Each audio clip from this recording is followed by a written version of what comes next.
Hi and welcome. This is a step-by-step guide on how to add the white or black list in the exception list. Once you've logged into your Enforcer Management portal, you're going to click on View All in the Enforcer account.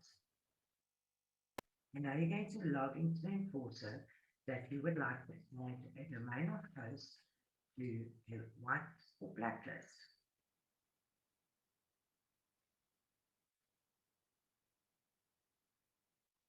Now you're going to click on Configure Category Blocking under the Content Filter. You'll scroll all the way down and click on exception list.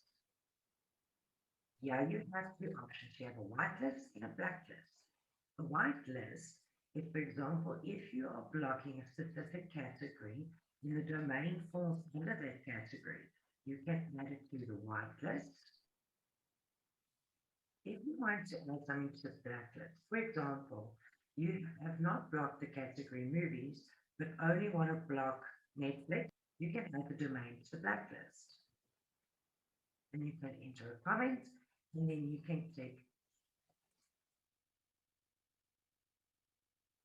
and there you go. It was successfully updated.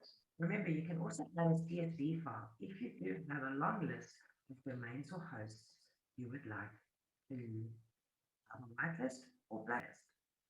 Thank you for watching this video. Have a great day.